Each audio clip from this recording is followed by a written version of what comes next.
Series की शुरुआत होती है, हमें एक लड़का दिखाया जाता है और वो कहता है कि मैं बहुत ज़्यादा डरपोक था। मैं हर टाइम दर्द में रहता था क्योंकि मैंने इतनी हार्ड फाइट की, लेकिन फिर भी हमेशा मैं एक ही जगह पर अटका रहा। और फाइनली मैंने एक दिन ये सब ख़त्म करने के लिए डिसाइड कर ही लिया और मैंने तब रियलाइज़ किया कि मुझे सिर्फ चीज़ों को ठीक करने की ज़रूरत है। और ये करने के बाद अगर मुझे कोई कहेगा कि मैंने गलत किया है, तो मैं ये कह दूंगा कि मुझे अबैंडन कर दिया गया था और मुझे सरवाइव करना पड़ा। सीन शिफ्ट होता है, हमें उसी लड़के का पास दिखाया जाता है। क्लासरूम का सीन होता है, टीचर कहता है कि ये तुम लोगों का टेस्ट है, इसलिए कोई भी सोना मत। और वो लड़का पेपर पे कुछ लिखने लगता है और वो अपने मन में कहता है कि मैं मरने जा रहा हूँ, लेकिन इससे पहले कि मैं मरूं, मैं लिखना चाहता हूँ कि आखिरकार स्कूल में मेरे साथ क्या क्या हुआ, ताकि ये नोट पुलिस को मिल जाए और मैं इन्हें बताऊंगा कि स्कूल मेरे लिए कैसा एक नरक था। और हमें वही एक सीन दिखाया जाता है जहाँ पर तीन लड़के उस लड़के को मार रहे होते हैं और कहते हैं कि हैप्पी बर्थडे। और उनमें से एक लड़का अपने पैरों से केक को कुचल के उसे कहता है कि खा लो, लेकिन बिना किसी चॉइस के उस लड़के को ये खाना पड़ता है। और ये सब वो उनकी फोटोज खींच लेते हैं और ये सब वो लड़का अपने पेपर में लिख रहा होता है। और वो कहता है कि जो चीज़ तुम्हारे साथ रोज रोज होती है वो तुम्हारे लिए नॉर्मल बन जाती है ना। लेकिन नहीं, मेरे साथ तो ऐसा बिल्कुल नहीं हुआ। उस बुली का नाम दोयुन ली होता है। दोयुन उस लड़के को कहता है कि अरे, क्या तुम मुझे थैंक यू नहीं करने वाले? मैंने तुम्हारे साथ तुम्हारा बर्थडे सेलिब्रेट किया और तुम तो मुझे थैंक्स भी नहीं कर रहे। तुम कैसे लड़के हो ना। और मेन कैरेक्टर का नाम दाजुन होता है, जो कि बहुत ज्यादा अभी के लिए मार खा रहा होता है। दाजुन कहता है कि अरे, तुम्हें पता है कि वो मुझे कितना ज्यादा प्यार करता है, क्योंकि मैं ही उसका एक फ्रेंड हूँ और मेरे बिना ये बेचारा करेगा क्या। और तभी उनके स्कूल की बेल बज जाती है। तो दायुन कहता है कि अरे, बेल बज गई, अभी के लिए हमें जाना चाहिए। लेकिन फिर वो दाजुन की चप्पल उसे मारता है और कहता है कि अरे, तुम अपनी चप्पल मत भूल जाना। और वो सभी क्लास में जाने लगते हैं और दायुन दाजुन को कहता है कि हाँ, कल के लिए एक और केक लाना मत भूलना, हम दोबारा तुम्हारा बर्थडे सेलिब्रेट करेंगे। दाजुन कहता है कि मुझे पता था कि स्कूल में मेरे साथ क्या होने वाला है, लेकिन फिर भी मैं रोज स्कूल जाया करता था। लेकिन और तभी वो अपनी क्लास में जा रहा होता है और तभी टीचर उसे चिल्लाता है कि दाजुन, क्या तुम्हें बेल नहीं सुनाई दी? जल्दी से जल्दी यहाँ पर आ जाओ। और सभी जो लड़के होते हैं और लड़कियां वो सब उस पर हंसने लगते हैं और कहते हैं कि अरे, क्या इसे दोबारा बुली किया गया? अगर मैं उसकी जगह होता तो अब तक तो मैं सुसाइड भी कर लेता ना। ये कितना बड़ा लूजर है। और ये सब सुनकर दाजुन अपने मन में सोचता है कि नहीं, मेरा मजाक बनाना बंद करो, मेरी ओर मत देखो, प्लीज मेरी ओर मत देखो, यहाँ से सभी दफा हो जाओ। सीन दोबारा प्रेजेंट में शिफ्ट होता है। दाजुन कहता है कि तो मैंने डिसाइड कर लिया है कि मैं इन चीज़ों को और नहीं सहूंगा, मुझे भी शांति चाहिए अपनी लाइफ में। और वो ये सब अपनी कागज में लिख देता है और कहता है कि हाँ, मैंने ये लिख दिया, ये काफ़ी ज़्यादा परफेक्ट है ना। और मुझे नहीं पता कि मरने के बाद मुझे कैसा फील होगा, लेकिन फिर भी दोयुन ली का तो बहुत बुरा हाल होगा ना। पुलिस उसे पकड़ कर ले जाएगी और हाँ, मैं चाहता हूँ कि ऐसा ही हो। मैं इन चीज़ों को अपनी आंखों से तो नहीं देख पाऊंगा, लेकिन फिर भी इन्हें इमेजिन करने में भी काफ़ी ज़्यादा अच्छा लगता है ना। लेकिन मेरी फैमिली के बारे में क्या? लेकिन हाँ, मुझे शायद पता ही है कि जो मेरा होशियार बड़ा भाई है वो तो मेरे फ्यूनरल पर भी अपनी पढ़ाई ही कर रहा होगा। और मेरी बहन जियुन, वो भी अपना फ़ोन चला रही होगी। और मेरे पेरेंट्स, उन्हें क्या ही फ़र्क पड़ेगा कि अगर उनका एक नालायक बच्चा मर जाए। लेकिन फिर भी मरने से पहले मुझे कम से कम उन्हें गुड बाय तो कर देना चाहिए ना। वो अपने घर में डिनर कर रहा होता है और तभी वो देखता है कि उसकी मदर नहीं है। और वो अपने बड़े भाई को पूछता है कि माँ कहाँ पर है। तो वो लड़का कहता है कि मुझे नहीं पता, माँ ने कहा था कि वो लेट हो जाएगी। और वो अपने रूम में जाता है और कहता है कि मैं पढ़ाई करने जा रहा हूँ। तो तभी दाजिन अपने फादर को कहता है कि डैड, मैं आपको कुछ कहना चाहता हूँ, मुझे माफ़ कर दीजिए कि मैं आपसे कितने टाइम से काफ़ी ज़्यादा पैसे मांगता रहता हूँ ना। तो तभी दाजुन के डैड कहते हैं कि दाजुन, क्या तुम थोड़ा सा साइड होकर बैठ जाओगे, तुम टीवी को ब्लॉक कर रहे हो। तो दाजुन साइड हो जाता है, हमें टीवी दिखाया जाता है जहाँ पर की न्यूज़ चल रही होती है कि पुलिस ने एक लड़के की आइडेंटिटी को रिवील कर दिया है और ये लड़के ने 7 हाई स्कूल के स्टूडेंट्स को मार दिया है।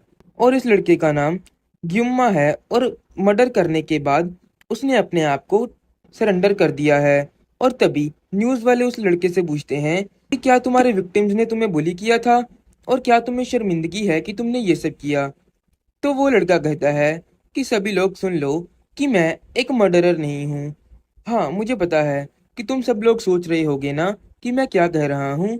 और चाहे उन लोगों ने मुझे जितना मर्जी बुली किया हो, लेकिन फिर भी मुझे उन्हें मारना तो नहीं चाहिए था।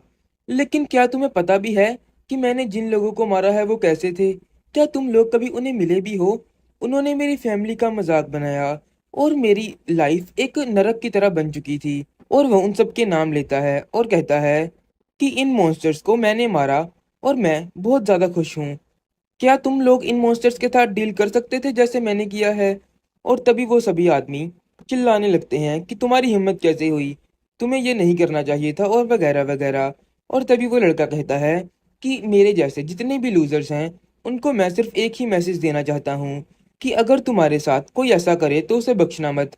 और अगर तुम्हें कोई कहे कि उन्हें बख्श दो तो उन्हें भी साथ में ही लपेट लो, क्योंकि इस दुनिया में तुम्हारी दर्द का और किसी को भी परवाह नहीं है।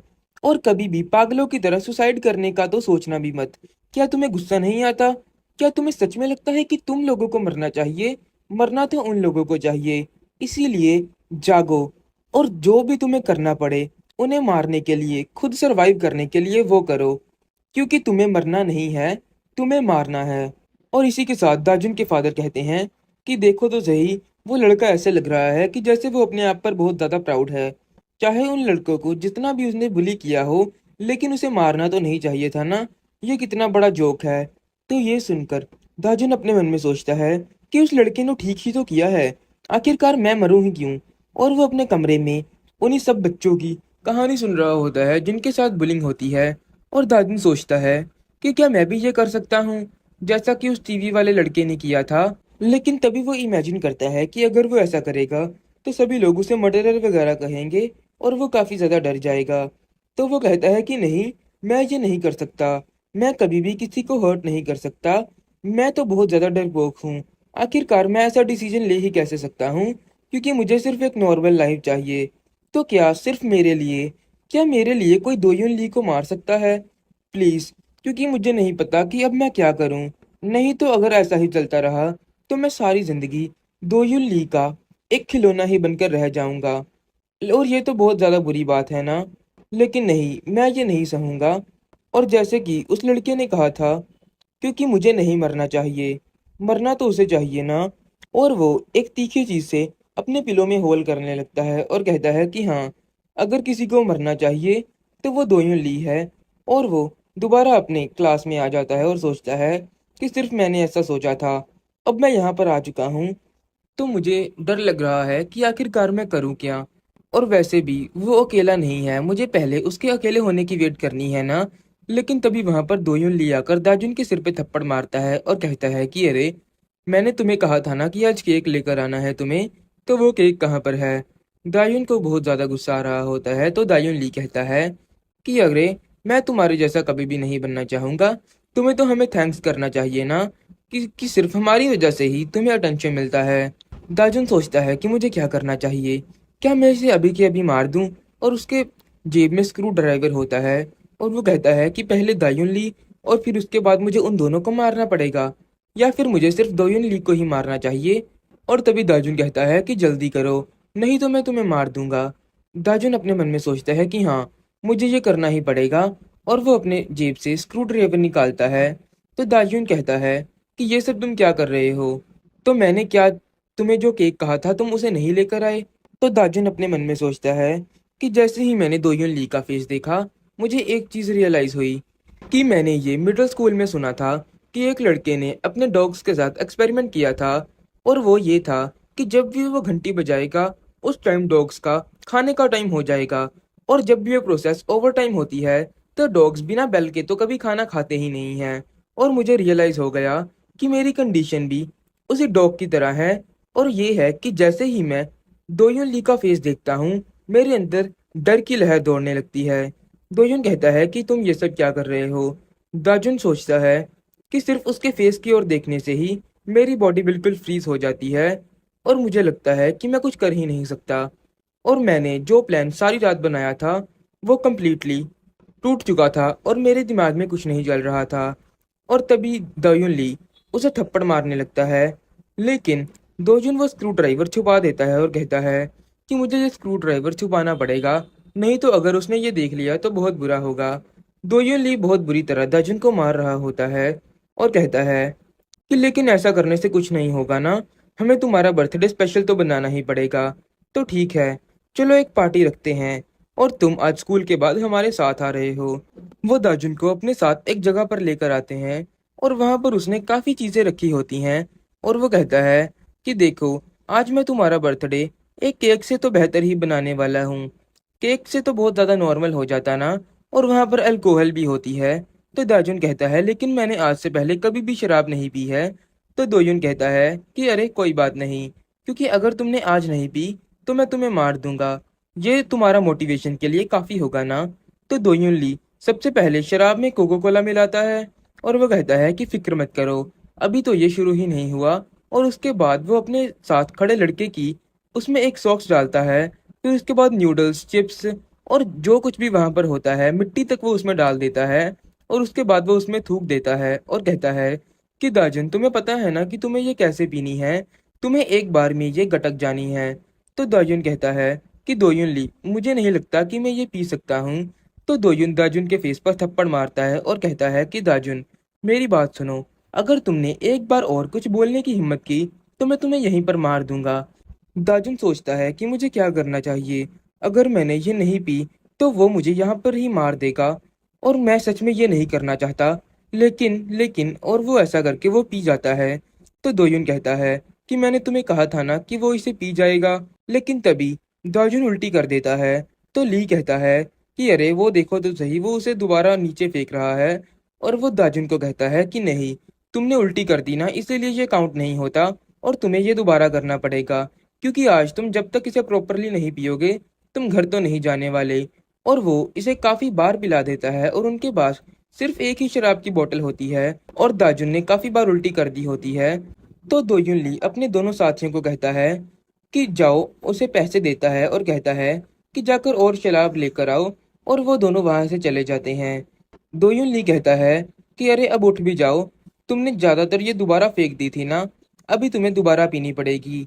दाजुन अपने मन में कहता है कि मुझे चक्कर आ रहे हैं और मुझे ऐसा लग रहा है कि जैसा मेरा सिर फट ही जाएगा। तो दोयुन ली कहता है कि मैं मिक्स करके थक चुका हूँ, अब तुम सिर्फ इसे नॉर्मली ही पी लो। तो दाजुन कहता है कि नहीं, मैं इस टाइम कुछ भी नहीं पी सकता और अगर ऐसा चलता रहा तो मैं सच में मारा जाऊंगा। नहीं, मैं ये नहीं पी सकता और मैं ये सब और नहीं कर सकता। और वो बोतल फेंक कर वहां से भागने लगता है। और दोयुन ली कहता है कि अरे देखो तो सही, मुझे लगता है कि वो पागल हो चुका है। दाजुन उस बिल्डिंग से भाग रहा होता है और वो कहता है कि आखिरकार मैं यहाँ से क्यों भाग रहा हूँ, क्योंकि वैसे भी जब मैं कल स्कूल जाऊंगा मुझे दोबारा मार पड़ेगी। मुझे लगता है कि मुझे वहां से नहीं भागना चाहिए था। और तभी पीछे से दोयुन ली आकर उसे पकड़ लेता है और कहता है कि तुम्हें क्या लगता है कि तुम कहाँ पर जा रहे हो। और वो उसे नीचे फेंक कर मारने लगता है और कहता है कि क्या तुम्हें लगता है कि तुम मुझसे भाग सकते हो। दोजुन कहता है कि ये बहुत ज्यादा हर्ट हो रहा है और अगर ऐसा ही लगता रहा तो मुझे मैं मारा जाऊंगा, मैं क्या करूं। और तभी दायुन ली उसे कहता है कि खड़े हो जाओ, क्योंकि तुम आज इतनी इजीली तो अब घर नहीं जाने वाले। दाजुन सोचता है कि आखिरकार मुझे ऐसे क्यों जीना पड़ रहा है, मैंने क्या किया है, मैं तो अपने लिए स्टैंड भी नहीं ले पा रहा।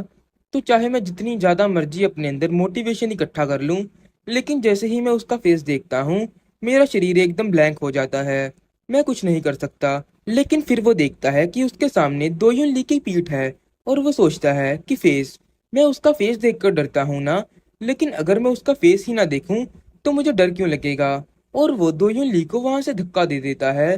दोयुन कहता है कि तुम्हें तो मैं अभी बताता हूँ कि तुम पागल हो चुके हो। लेकिन तभी पीछे से एक कार आकर दोयुन ली के अंदर क्रैश कर जाती है।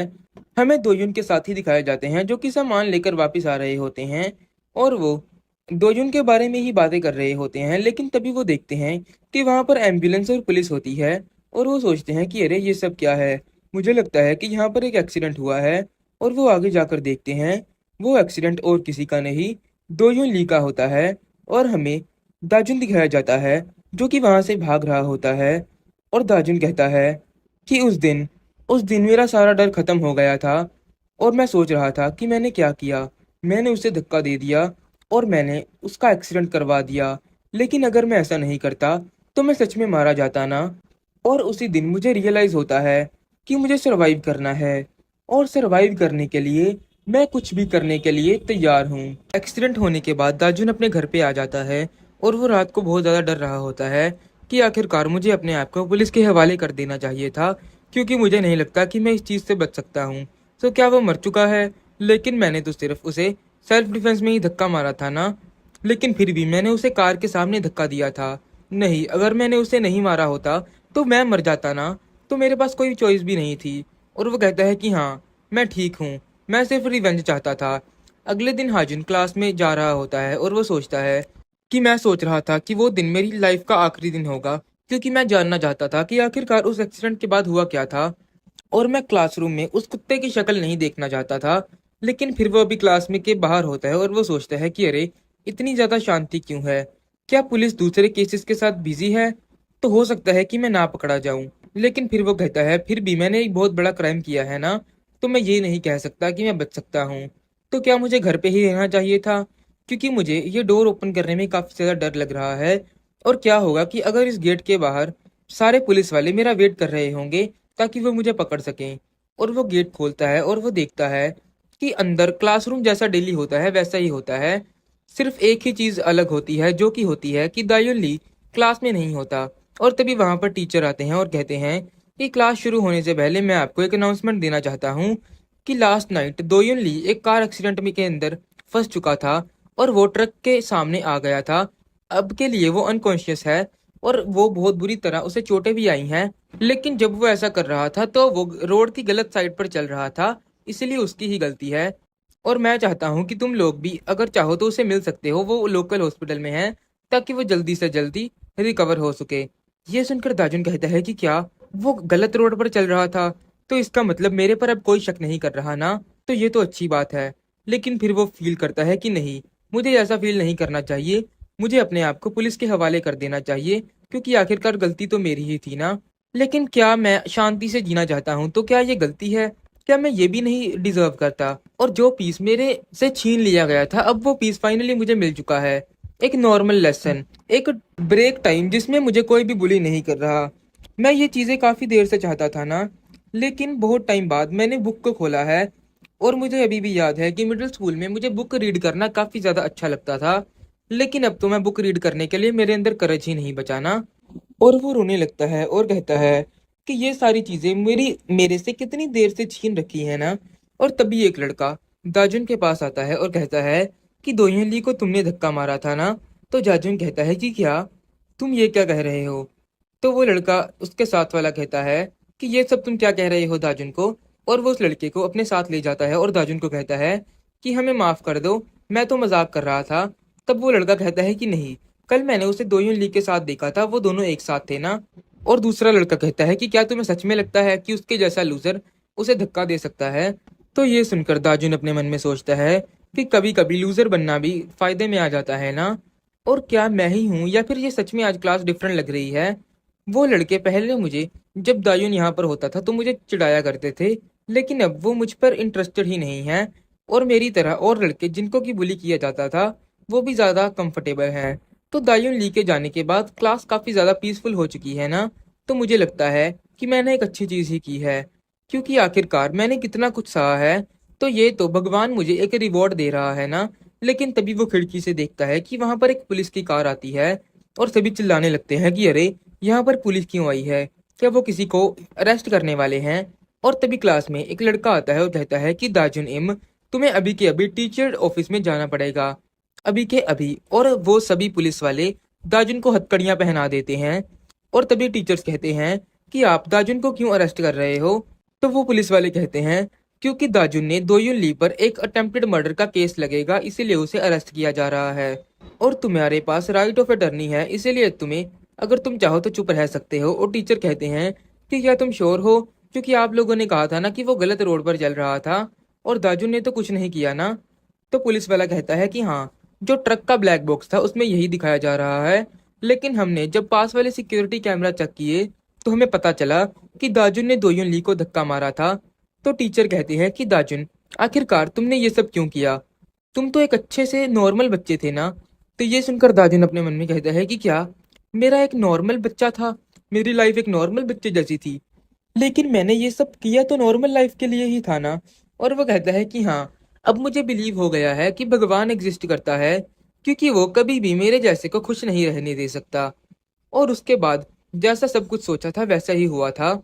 जैसा कि मूवीज में दिखाया जाता है ये वैसा तो नहीं था, लेकिन ये उससे भी ज्यादा बुरा था। मैं जहां पर भी जाता था वहां पर मुझे लोग याद दिलाते थे कि आखिरकार मैंने क्या काम कर दिया है, और हर बार ये सुनकर मुझे काफी ज्यादा बुरा लगता था। और वहीं पर दोयुन की माँ दाजुन को कहती है कि तुमने मेरे बेटे के साथ ऐसा क्यों किया। और जो जज होता है वो कहता है कि दाजुन ने दोयुन को गाड़ी के सामने धक्का दिया है, जिसकी वजह से दोयुन ली काफी ज्यादा चोट लगी है उसे। इसीलिए अब दाजुन को पनिशमेंट तो मिलेगी ही ना। लेकिन जो नोट दाजुन ने लिखा था वो भी पुलिस ने पढ़ लिया था, इसलिए उन्हें ये भी पता था कि दोयुन ली दाजुन को बहुत ज्यादा बुली करता था, जिस वजह से दाजुन की जो सजा थी उसे कम करके 2 साल कर दिया जाता है। लेकिन बाद में ये भी पता चलता है कि दाजुन को जबरदस्ती शराब पिलाई गई थी, इसीलिए दाजुन की जो जेल ही होती है वो माफ कर दी जाती है। लेकिन फिर भी दाजुन ये सब चीजों से खुश नहीं होता। दाजुन के फादर कहते हैं तो क्या हमने सब कुछ कर दिया है। तो दाजुन की मदर कहती है कि नहीं, हमें अभी भी स्कूल की वायोलेंस कमेटी के साथ मीटिंग करनी है। तो दाजुन के पिता फादर कहते हैं कि अरे इस लड़के ने क्या क्या किया है ना। और वो दाजुन को कहते हैं कि वहां पर तुम्हें अब खुद ही जाना पड़ेगा। और वो दोनों वहां से चले जाते हैं। दाजुन कहता है कि मुझे लग रहा है कि मैंने सब कुछ पहले ही खो दिया है। दार्जन स्कूल के अंदर जाता है और जो वायलेंस कमेटी होती है वो कहती है कि तुमने हमारे स्कूल का नाम बदनाम किया है, इसीलिए तुम्हें स्कूल से निकाला जाता है। लेकिन दार्जुन को इस बात से कोई भी फर्क नहीं पड़ता, और वो कहता है कि ठीक है, तो अब मैं यहाँ से जा रहा हूँ। और वो जब स्कूल से जा रहा होता है सभी बच्चे उसके बारे में बात कर रहे होते हैं कि आखिरकार ये कैसा लड़का है ना। चाहे कोई इसे बुली कर रहा था लेकिन उसे ऐसे मारना तो नहीं चाहिए था ना। ये तो डरपोक वाली बात हो गई। दार्जुन अपने मन में कहता है कि ये सब लोग तो मुझ पर हंसा करते थे ना, जब मुझे बुली किया जाता था। तो आखिरकार ये लोग ये ऐसा कैसे कह सकते हैं। लेकिन मुझे क्या फर्क पड़ता है, मैं इन लोगों को दोबारा कभी भी नहीं देखने वाला। अब मेरे लिए सिर्फ एक जगह बची है जो कि है मेरा घर। और वह अपने घर में जाता है। लेकिन दाजुन के फादर उसे कहते हैं कि मेरे घर से निकल जाओ। और दाजुन रोता रोता वहां से चला जाता है। बाहर बारिश पड़ रही होती है, और वो कहता है कि इसका क्या मतलब होता है कि घर से निकल जाओ, क्या होगा कि अगर मैं कभी वापस जाऊंगा ही नहीं। और वो कहता है कि हाँ, मैं कभी जाऊंगा ही नहीं अब घर वापस, तो देखते हैं कि उन्हें कैसा फील होता है। और वो सोचता है कि आखिरकार मेरे साथ ऐसा क्यों हुआ। मैं तो कुछ बड़ा भी नहीं चाहता था ना, मैं तो सिर्फ एक नॉर्मल लाइफ चाहता था। लेकिन अब मेरे पास ना कोई स्कूल है ना कोई फैमिली, अब मेरे पास कुछ नहीं बचा, तो आखिरकार क्यों।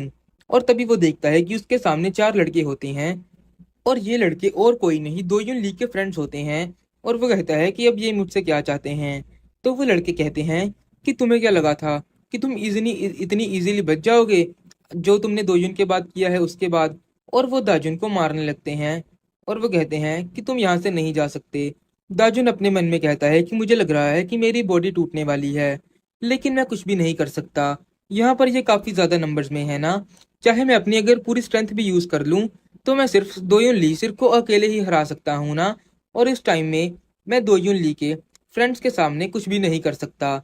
और तभी उनमें से एक लड़का दाजुन को कहता है कि दाजुन, तुम तो एक डेविल हो ना। दोयुन तुम्हारा कितना ज्यादा ख्याल रखता था, लेकिन तुमने उसे कार के सामने धक्का दे दिया।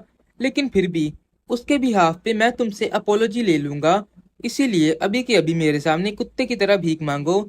और हाँ, अगर तुमने पूरे दिल से अपोलॉजी नहीं की तो तुम्हें पता है ना कि तुम्हें मार पड़ेगी। तो ये सुनकर दाजुन अपने मन में सोचता है कि क्या मैंने उसे धक्का मारकर मैं डेविल बन गया हूँ। लेकिन तुम लोगों को वो नहीं दिखता कि जब वो डेली मेरे धक्का मारता था और उसने तो मुझे लाखों बार धक्का मारा होगा ना। और दाजुन जोर से चिल्लाता है कि मैंने कुछ भी नहीं गलत किया, आखिरकार मैंने गलत किया ही क्या है। तुम लोग थे जो कि मुझे डेली बुली करते हो, तुम लोग मुझे टॉर्चर क्यों करते हो, तुम कमीनों को ये करके मिलता क्या है। और तभी वो लड़का गुस्से में कहता है कि क्या, अच्छा तो तुम ये कह रहे हो कि तुम अब मरना चाहती हो ना। और वो उसे और जोर से मारने लगता है और कहता है कि अपना मुंह बंद रखो। दाजुन अपने मन में कहता है कि मैंने कुछ नहीं गलत किया, मैं तो सिर्फ अपनी जिंदगी के लिए फाइट कर रहा था ना, और तुम सब लोग बुरे आदमी हो। और वो अपने पास बड़ी ईंट उठाकर उस लड़के के सिर पे मारता है। और वो उस लड़के की इतनी लगातार मारता रहता है, उस लड़के के सिर से खून आने लगता है। और बाकी लड़के कहते हैं कि अरे दाजुन, ये सब तुम क्या कर रहे हो? अभी के अभी उसे ईंट को फेंक दो, ये तुम्हें नहीं करना चाहिए। तो दाजुन अपने मन में कहता है कि हाँ, मैंने गलत नहीं किया। अगर मैंने दोयुन को धक्का मारा है और उसका एक्सीडेंट हुआ है, तो वो ये डिजर्व करता है। मुझे इनके लिए गिल्टी फील करने की कोई भी जरूरत नहीं है। और अब से मुझे सरवाइव करने के लिए चाहे इनको मारना ही क्यों ना पड़े, मैं वो सब करने के लिए तैयार हूँ। और तभी वो सभी लड़के अपने हाथ में लकड़ियां ले लेते हैं और कहते हैं कि तुम्हें क्या लगता है कि अगर तुम ईंट उठा लोगे तो इससे कुछ चेंज हो जाएगा, क्योंकि सिर्फ तुम्हारे पास ही वेपन नहीं है। और वो सभी लड़के लकड़ियों से दाजुन पर अटैक करने लगते हैं। दाजुन उन्हें मारने की कोशिश तो करता है, लेकिन फिर भी इतने ज्यादा लड़कों के सामने वो बेचारा कर ही क्या पाता। और वो लड़के कहते हैं कि अरे अब क्या हुआ, अब नहीं तुम अपनी हीरोगिरी दिखाओगे? क्या तुम्हें सच में लगा था कि तुम अकेले हम सब पर अटैक करके जीत जाओगे? चलो देखते हैं कि अब तुम क्या कर सकते हो, अरे करो तो सही। लेकिन दाजुन उसकी ओर घूरने लगता है, तो वह लड़का कहता है कि देखो तो सही, तुम्हें अभी भी इतनी अकड़ है? दाजुन अपने मन में सोचता है कि क्यों, मैं इतना वीक क्यों हूँ? अगर मैं थोड़ा सा स्ट्रोंग होता तो मैं अपने लिए अपना रिवेंज ले पाता। और जो वो लड़का होता है वो दाजुन की आंख में लकड़ी मारने वाला होता है। लेकिन तभी उन्हें पीछे से एक लड़का आवाज देता है कि ये सब तुम क्या कर रहे हो? तुम मेरे घर के अंदर क्यों आए हो? क्या तुम यहाँ से जा सकते हो ताकि मैं अपना खाना खा सकूं? तो वो लड़का कहता है कि क्या ये कंस्ट्रक्शन साइट तुम्हारा घर है? आखिरकार तुम गरीब लोग कहाँ से आते हो? और जब हम तुम्हें प्यार से कह रहे हैं इसलिए तुम यहाँ से निकल जाओ। तो वो लड़का कहता है कि नहीं, मैं मजाक नहीं कर रहा, ये सच में मेरा घर है। और वो देखो वहां पर मेरा पिलो भी पड़ा है ना, लेकिन अब तो तुम लोगों ने उस पर खून लगा दिया है। तो उनमें से एक लड़का कहता है कि क्या तुम देख नहीं सकते कि यहाँ पर क्या चल रहा है, इसीलिए चुपचाप यहाँ से चले जाओ। तो वो लड़का थोड़ा सा डर जाता है और कहता है कि ठीक है, मैं अपने किसी दूसरे घर में चला जाता हूँ। और वो अपने मन में कहता है तो आज मैं अपने प्लेग्राउंड वाले घर में चला जाता हूँ ना। तो असल में वो भी एक गरीब ही है जिसके पास कोई घर नहीं है। तो वो पर्पल बालों वाला लड़का कहता है कि आखिरकार ये आदमी है कौन, कितना अजीब है ना, और आखिरकार तुम किस चीज के लिए डरे हुए हो? लेकिन तभी वो लड़का अपने नूडल्स उस पर्पल बाल वाले लड़के के मुंह पे फेंकता है और उन सभी लड़कों को पीटने लगता है। और वो देखते ही देखते काफी जल्दी उन लड़कों को पीट देता है। और उनमें से एक ही लड़का बचता है जो कि दाजुन को अभी भी टॉर्चर कर रहा होता है। और वो कहता है कि कोई बात नहीं, तुम्हें क्या लगता है कि ये इजी है? तो वो लड़का अपने हाथ में एक अखबार का टुकड़ा लेता है और कहता है कि क्या तुम ये सब देखने के बाद भी फाइट करना चाहते हो? और तभी वो लड़का सोचता है कि क्या उसकी अखबार के अंदर एक चाकू है? और वो लड़का कहता है कि तुमने मुझे डरपोक भी लाया था, जबकि तुम लोग एक साथ सिर्फ एक आदमी पर अटैक कर रहे हो, और तुम लोगों के पास तो वेपन्स भी है, तो मैं भी वेपन यूज कर सकता हूँ ना। तो जो वो बुली लड़का होता है वो कहता है कि अभी के अभी उसे नीचे रखो। लेकिन दूसरा लड़का उसकी ओर वो अखबार फेंकता है और कहता है कि इसे रखो, तुम्हें सच में लगा था कि तुम्हें हराने के लिए मुझे नाइफ की जरूरत है? और वो उस लड़के को भी वहीं पर पीट देता है। दार्जुन ये सब देखकर सोचता है कि आखिरकार वो आदमी कौन है। वो अचानक से आया और वो बहुत अजीब तरीके से फाइट करता है, लेकिन वो कितना ज्यादा स्ट्रांग है ना, उसने दोयुन ली की पूरी गैंग को अकेले ही हरा दिया। और वही लड़का दूसरे लड़कों को मजे मजे में टॉर्चर करने लगता है। दार्जुन अपने मन में सोचता है कि वो थोड़ा सा पागल तो दिखता है, लेकिन फिर भी मुझे ये सब देखकर काफी ज्यादा रिफ्रेशिंग फील हो रहा है ना। और वो सभी लड़के वहां से भाग जाते हैं। तो दार्जुन कहता है कि मेरी हेल्प करने के लिए तुम्हारा बहुत बहुत शुक्रिया। तो वो लड़का कहता है कि अरे तुम कौन हो, तुम भी यहाँ से भाग जाओ बच्चे, ये मेरा घर है। तो दार्जुन कहता है कि ठीक है। तो वो लड़का सोचता है कि अरे मुझे अपना डिनर नहीं थ्रो करना चाहिए था, अब मुझे लगता है कि मुझे रात को भूखे ही सोना पड़ेगा। तो दार्जुन कहता है कि मैं तुम्हारे सामने भीख मांगता हूँ, प्लीज मुझे भी अपनी तरह स्ट्रांग बना दो। तो वो लड़का कहता है कि अपने हाथ मुझसे हटाओ, पागलों वाली बातें मत करो। तो दार्जुन कहता है कि रुको, मैं तुम्हें नूडल्स खरीद कर दूंगा, तो मैं तुम्हें, ताकि तुम मेरी कहानी सुन पाओ कि मेरे साथ क्या क्या हुआ है। तो वो लड़का कहता है कि ठीक है। वो एक कन्वीनियंस स्टोर में आते हैं और वो लड़का कहता है अच्छा, तो तुम भी दाजुन इम हो, तो तुम्हारी लाइफ भी बड़ी ज्यादा बेकार है ना, और तुम्हें स्कूल से निकाल दिया गया उन बच्चों की वजह से, लेकिन तुमने अपने लिए स्टैंड लिया है ना, तो ये तो काफी अच्छी बात है। और वैसे भी उन जैसे बच्चों को तो मार पड़नी ही चाहिए, वो ये डिजर्व करते हैं। दार्जुन अपने मन में कहता है कि ये पर्सन जैसे वो फाइट करता है उससे काफी ज्यादा डिफरेंट है ना, वो काफी ज्यादा अच्छे मूड वाला है। और वो लड़का कहता है कि तुम्हें देखकर लगता तो नहीं है, लेकिन तुम्हारे अंदर काफी ज्यादा हिम्मत है ना। तो दार्जुन कहता है तो क्या तुम मेरी हेल्प करोगे उन लड़कों को हराने के लिए? तो वो लड़का कहता है कि हाँ हाँ, लेकिन मैं तुम्हें फाइटिंग नहीं सिखाने वाला। तो दार्जुन कहता है लेकिन मैं तुम्हें और ज्यादा नूडल्स खरीद कर दूंगा। तो वो लड़का कहता है कि नहीं, उसके अलावा भी एक रीजन है कि मैं तुम्हें फाइटिंग नहीं सिखा सकता क्योंकि तुम फाइटिंग के लिए रेडी नहीं हो। तो दार्जुन कहता है कि क्या? तो वो लड़का कहता है कि तुम ग्रीन हाउस के अंदर एक फ्लावर की तरह हो। तुम एक नॉर्मल घर में एक अच्छी लाइफ जियो, तुम यही डिजर्व करते हो। और अगर तुम फाइट करना चाहते हो तो तुम्हें मेरे साथ रहना पड़ेगा। और मुझे नहीं लगता कि तुम ऐसे लड़के हो जो कि गलियों में घूम सकते हो ना। इसीलिए अब फाइटिंग करना भूल जाओ और मुझे परेशान मत करना। तो दार्जुन कहता है कि मैं जो कुछ भी करने के लिए तैयार हूँ। मुझे जो भी अडेप्ट करना पड़े मैं वो करूंगा, तो प्लीज मेरी हेल्प करो। तो वो लड़का दार्जुन को 2-3 मुक्के मारता है और कहता है कि मेरा बताने का ये सबसे ज्यादा नाइस तरीका था और तुम कुछ भी नहीं कर सकते, इसलिए घर वापस चले जाओ। और अगर तुम मुझे ऐसे फॉलो करते रहोगे तो तुम जल्दी ही मारे जाओगे। दार्जुन अपने मन में कहता है कि क्यों मैं फाइट क्यों नहीं कर सकता? तो क्या मैं अपनी सारी लाइफ बुली होता रहूंगा?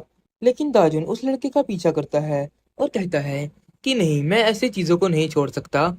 लेकिन उसके बाद भी दार्जुन उस लड़के के पास काफी ज्यादा बार जाता है, लेकिन हर बार उस लड़के से मार खाकर आता है और कहता है कि वो हर बार ना ना करता रहा, लेकिन मैं स्ट्रोंग बन के दिखाऊंगा। और जिन लोगों ने मुझे बुली किया है मैं उनको उनकी औकात दिखाऊंगा। और अगर वो मुझे नहीं सिखाएगा कि फाइटिंग कैसे करी जाती है तो मैं सिंपली उसके हर मूव को कॉपी करूंगा और मैं भी उसकी तरह ही फाइटिंग करना सीख जाऊंगा। और दार्जुन उसी लड़के की तरह सब कुछ करता है।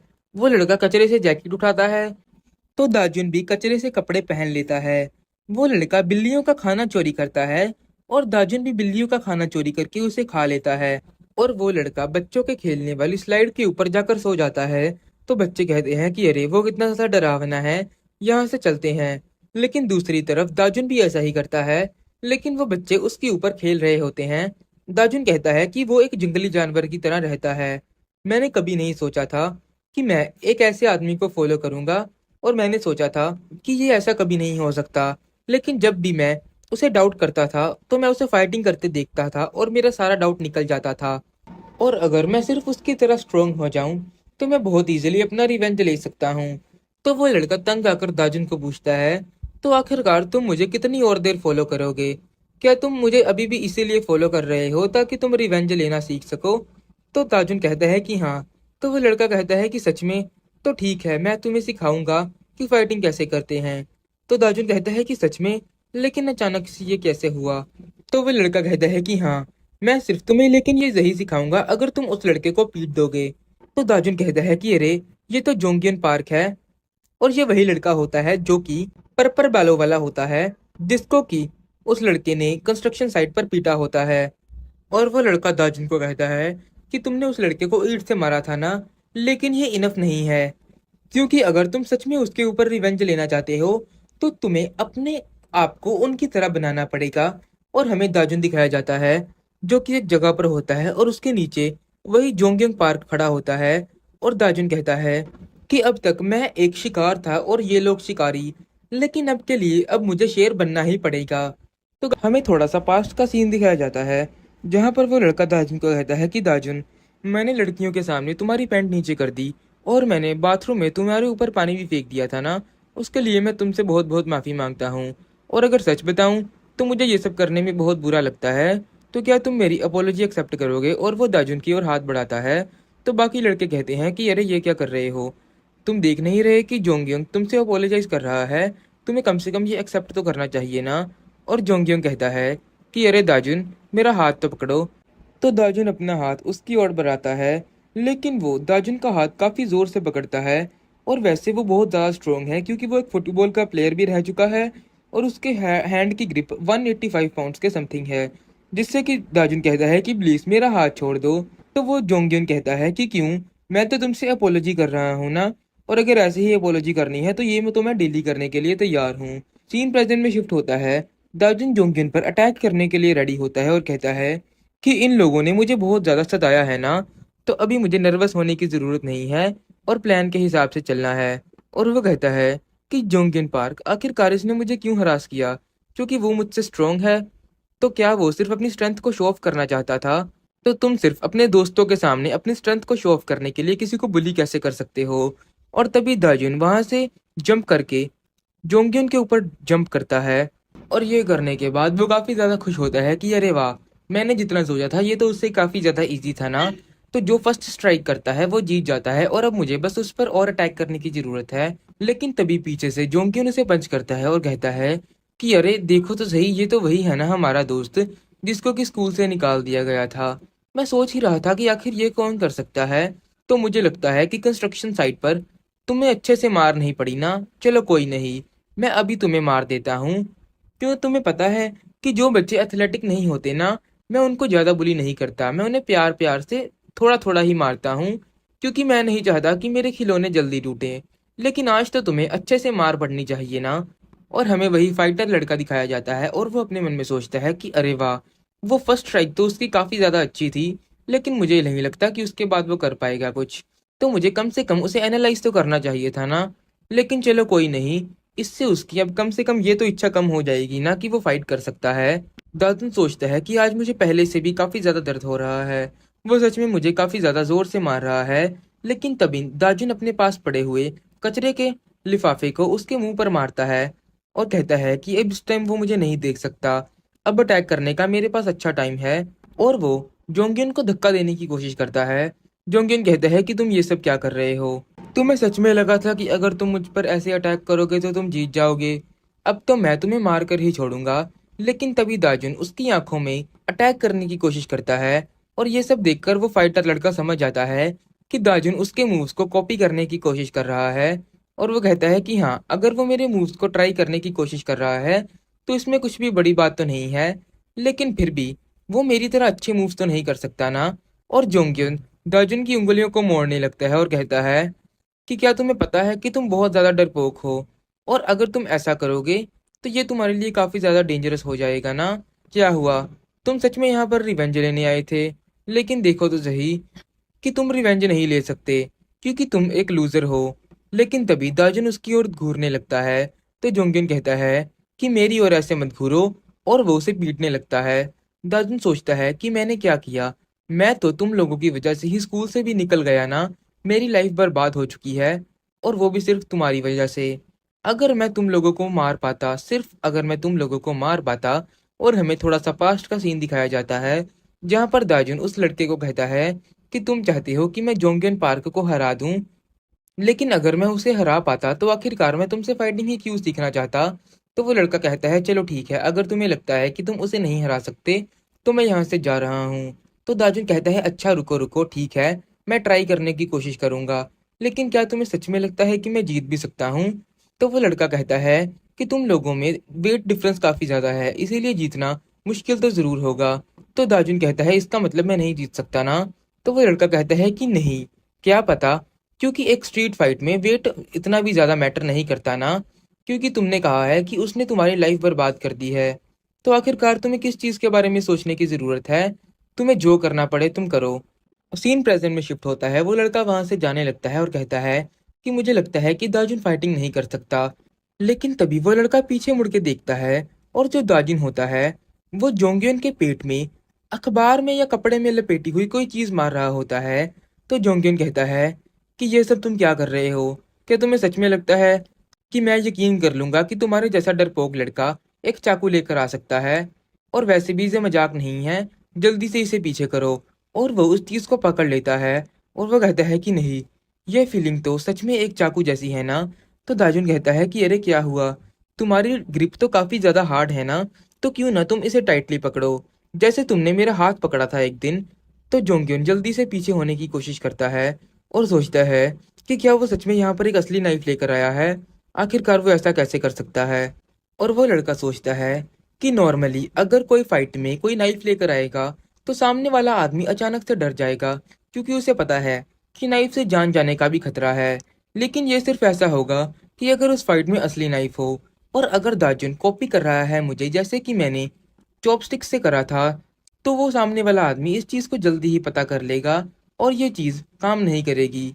और हमें जोंगियन दिखाया जाता है जो कि वहां से भागने लगता है और कहता है कि मैंने नहीं सोचा था कि वो फाइट में सच में एक असली नाइफ लेकर आया है, मुझे लगता है कि वो पागल हो चुका है। और वो फाइटर लड़का जोंगियन को देखकर समझ जाता है कि मुझे नहीं लगता कि उसके हाथ में फेक नाइफ था। जोंगियन भागते भागते एक जगह पर पहुंचता है और वो जगह बंद होती है और वो आगे नहीं भाग पाता। और वो देखता है कि उसके पीछे नाइफ लेकर दाजुन आ रहा होता है।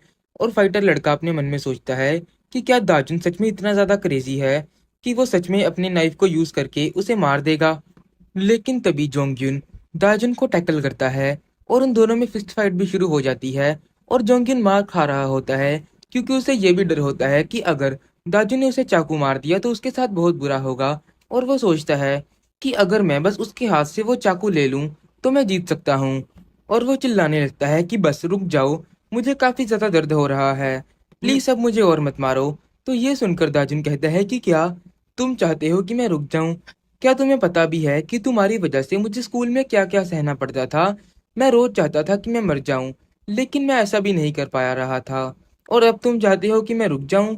तो वो लड़का मौका देखकर दाजुन को पकड़ लेता है और कहता है कि क्या तुम्हें सच में लगता है कि तुम इस चाकू से मुझे मार सकते हो? तुम्हारी हिम्मत कैसे हुई ये करने की? और वह दाजुन से चाकू छीन कर कहता है कि अब तो मैं तुम्हें सच में मार दूंगा। और वह दाजुन को स्टैब करता है, लेकिन वो देखता है कि उसके हाथ में एक चाकू नहीं, सिर्फ एक लोहे का स्केल होता है। और वो कहता है कि क्या तुम मुझे इससे डरा रहे थे? और दाजुन ये सब देखकर कहता है कि तुम तो मुझे डरपोक कह रहे थे ना, लेकिन कम से कम मैं एक स्केल से तो नहीं डरता ना। ये सब देखकर वो फाइटर लड़का सोचता है कि अरे वाह, उसके अंदर दिमाग तो काफी है ना, क्योंकि मैंने नहीं सोचा था कि वो इतने अच्छे आइडिया के साथ आ पाएगा। और जोंग्युन दाजुन को बहुत बुरी तरह पीट रहा होता है और कहता है कि आज तो मैं तुम्हें मार कर ही छोड़ूंगा। लेकिन तभी पीछे से एक लड़का आकर उसके सिर पर कुछ फेंकता है और जोंग्युन कहता है कि अब तुम कौन हो? और ये और कोई नहीं, वही फाइटर लड़का होता है। और जोंग्युन कहता है कि अच्छा हुआ कि तुम भी यहीं पर मिल गए, वैसे भी मैं तुम्हें ढूंढ ही रहा था। लेकिन वो लड़का जोंग्युन को सिर्फ एक ही किक से हरा देता है और कहता है कि अगर तुम मेरे लेवल पर आना चाहते हो तो तुम्हें काफी ज्यादा मेहनत करनी पड़ेगी। और वो लड़का दाजुन को कहता है कि तुम ऑलमोस्ट जीत ही गए थे ना, लेकिन अभी तुम्हें रिजल्ट पता है कि तुम बहुत बुरी तरह हार चुके हो, इसीलिए मैं तुम्हें फाइटिंग करना नहीं सिखाने वाला। दाजुन अपने मन में कहता है कि अगर मुझे मेरा पास्ट याद ना आया होता तो मैं वहां पर जीत सकता था, मुझे अपना गार्ड डाउन नहीं करना चाहिए था। और वो जोर जोर से जमीन में पंच करने लगता है। तो ये सब देखकर वो लड़का कहता है कि क्या तुम सच में फाइटिंग सीखना चाहते हो? और अगर तुम सच में इतनी ज्यादा फाइटिंग सीखना चाहते हो तो ठीक है, मैं तुम्हें एक और लास्ट चांस दे रहा हूँ। तो ये सुनकर दाजिन काफी ज्यादा खुश होता है और वो लड़का दाजिन को एक जगह पर लेकर जाने लगता है। दाजुन कहता है कि हम किस जगह पर जा रहे हैं, मैं यहाँ पर पहले कभी भी नहीं आया। तो वो लड़का दाजुन को कहता है कि तुम्हें लगता है ना कि जो लड़के तुम्हारे स्कूल में तुम्हें बुली करते हैं वो सबसे बड़े कमीने हैं, लेकिन एक बात याद रखना, वो तो कुछ भी नहीं है। अगर तुम बाहर वाली दुनिया में रहना चाहते हो तो एक बात जान लो, असल कमीने वो होते हैं जिनको कि उनका स्कूल भी नहीं संभाल सकता। और मैं तुम्हें एक वैसी ही जगह पर लेकर जा रहा हूँ। और याद रखना, तुम्हें इस दुनिया के अंदर, दुनिया के स्कूल से बाहर तुम्हें बहुत ज़्यादा बुरे लोग मिलेंगे। और अगर तुम उनसे फाइट करना चाहते हो तो तुम्हें स्ट्रोंग तो बनना ही पड़ेगा ना। और आज मैं तुम्हें दिखाऊंगा कि असली डेंजरस लोग होते क्या हैं। और तुम पूछ रहे थे ना कि हम कहाँ पर जा रहे हैं, हम वहां पर जा रहे हैं कि जहाँ पर वो डेंजरस लोग रहते हैं। तो ये सुनकर दाजुन कहता है लेकिन आखिरकार तुम हम यहाँ पर जा क्यों रहे हैं? और तभी वो एक जगह पर पहुंचते हैं और वो लड़का दाजुन को एक कमरे में किक करता है और कहता है कि यहाँ पर सरवाइव करने की कोशिश करो। और वो बाहर से दरवाज़ा लॉक कर देता है। तो दाजुन कहता है कि आखिरकार तुम किस चीज़ के बारे में बात कर रहे हो? मुझे यहाँ पर सरवाइव करना है, लेकिन कैसे? और उसके सामने कुछ लड़के और लड़कियां होती हैं और दाजुन कहता है कि अब आखिरकार मैं करूँगा क्या? तो उनमें से एक लड़का कहता है तो तुम फाइटिंग सीखना चाहते हो और उसके लिए तुम्हें यहाँ पर सरवाइव करना पड़ेगा? तो दाजुन कहता है कि हाँ। तो वो लड़का कहता है लेकिन ऐसा तुम्हें किसने कहा? क्या हानगिल पागल वागल तो नहीं हो चुका है? वो कैसे एक बच्चे को यहाँ पर छोड़कर वापिस चला गया है? और हमें फाइनली उस फाइटर लड़के का नाम रिवील किया जाता है जिसका नाम है हानगिल जो। तो लाल बालों वाला लड़का पूछता है तो क्या तुम फाइट कर सकते हो? तो दाजुन कहता है कि नहीं। तो वो लड़का पूछता है तो ठीक है, क्या तुम किसी भी चीज में अच्छे हो? तो दाजुन कहता है कि नहीं। तो उनमें से एक लड़की कहती है तो क्या तुम्हारे पास कोई जॉब है? तो वो लड़का कहता है कि नहीं। और इस लाल बालों वाले लड़के का नाम दायब होता है और दायब कहता है कि क्या तुम्हें तो कुछ करना ही नहीं आता ना? आखिरकार हानगिल क्या सोच रहा था, वो इतने यूजलेस लड़के को यहाँ पर क्यों लेकर आएगा? लेकिन आखिरकार यहाँ पर लेकर तो उसे हानगिल ही आया है, इसलिए हम उसे बाहर तो नहीं निकाल सकते। तो उनमें से जो लड़का बहुत ज्यादा मस्कुलर होता है वो कहता है चलो, लेकिन अब बहुत ज्यादा टाइम हो रहा है, तो हम आज इसे रात के लिए यहाँ पर रहने देते हैं। तो दायब दाजुन को कहता है चलो ठीक है, अब मेरे साथ चलो। और वो कहता है कि क्या यहाँ पर रहने में कोई प्रॉब्लम तो नहीं होगी। तो दाजुन कहता है कि नहीं। और वो उसे एक लॉन्ड्री रूम में लेकर आया है जहाँ पर दाजुन को सोना है। और दायब कहता है कि फिक्र मत करना, तुम्हें मुझे थैंक्स कहने की कोई ज़रूरत नहीं है, क्योंकि तुम यहाँ पर फ्री में नहीं सोच रहे। क्योंकि अगर तुम्हें कुछ नहीं करना आता तो तुम्हें कम से कम थोड़ी सी लेबर तो करनी पड़ेगी ना। तो वो हम कल करेंगे, आज के लिए तुम मज़े से सो जाओ। और दाजुन कहता है कि उस दिन के बाद घर के जितने भी सारे काम थे वो मुझे करने पड़े थे, जैसे कि टॉयलेट साफ करना या फिर घर की बाकी सफाई। दाजुन कहता है कि ये काफ़ी ज़्यादा मुश्किल था, लेकिन मैं कंप्लेंट भी तो नहीं कर सकता था ना, क्योंकि आखिरकार इस चीज़ के बदले मुझे घर भी तो मिलता था ना। और मैं घर से भागा हुआ एक लड़का अब किसी चीज़ के बारे में नखरे भी नहीं कर सकता ना, क्योंकि ये स्कूल में रहने से तो काफ़ी ज़्यादा अच्छा ही था। और एक दिन वो घर के बाहर आता है और कहता है कि बाहर तो उससे भी ज़्यादा बुरा हाल था, क्योंकि ऐसी जगह पर मैं पहले कभी भी नहीं आया था। और वो देखता है कि उसके सामने नेबरहुड गैंग होती है। और वो कहता है कि अरे, गलती से मैंने उनके साथ आई कांटेक्ट बना लिया, लेकिन अब मुझे जल्दी से यहाँ चलना चाहिए। लेकिन तभी उनमें से एक लड़का कहता है कि अभी अभी तुमने मेरी गर्लफ्रेंड की ओर देखा ना। तो दाजुन कुछ नहीं कहता। तो वो लड़का कहता है कि मैंने तुमसे एक क्वेश्चन पूछा है, मुझे जवाब दो। अगर तुम चुपचाप मेरे से माफी मांगोगे तो शायद मैं तुम्हें जाने दूंगा। दाजुन कहता है कि वो अपनी लड़की के सामने जानबूझकर मेरे साथ फाइट करना चाहता है ना, लेकिन हानगल जो ने मुझे कहा है कि मुझे सरवाइव करना है। तो क्या वो इस गैंगस्टर की डन में मुझे सरवाइव करने के लिए कह रहा है? लेकिन वो कुछ नहीं कहता। तो वो लड़का कहता है कि क्या तुम मुझे इग्नोर कर रहे हो? तो तुम चाहते हो कि मैं तुम्हें थप्पड़ मारूं? और तभी दाजुन कहता है कि अगर मैं पास्ट वाला दाजुन होता तो मैं ये सह लेता, लेकिन अब मैं पहले की तरह नहीं हूँ। और वो उस लड़के को पंच करने लगता है। लेकिन तभी पीछे से दायोप आ जाता है और उस लड़के को कहता है कि क्या तुम मेरे आदमी के साथ पंगा ले रहे हो? और वो उस लड़के को धक्का मारते हुए दाजुन को कहता है कि तुम यहाँ पर क्या कर रहे हो? पहले जाकर सब्जियां लेकर आओ और उसके बाद तुम्हें बालकनी में भी काम करना है ना। तो ऐसे लड़कों के साथ पंगा मत लिया करो और चुपचाप अपना काम किया करो। और वो लड़का जिसको कि इसने धक्का मारा होता है उसका नाम ह्योंगताई होता है। और ह्योंगताई का एक आदमी कहता है कि शांत हो जाओ, तुमने उसके बारे में र्यूमर सुने हैं ना। और वैसे भी तायक किम भी उसके साथ है, इसीलिए उन्हें जाने दो। और वैसे भी वो हानगिल जो का क्रू है ना। तो वो लड़का कहता है कि जो मर्जी हो, क्या तुम्हें लगता है कि ये सब सुनकर मैं डर जाऊंगा?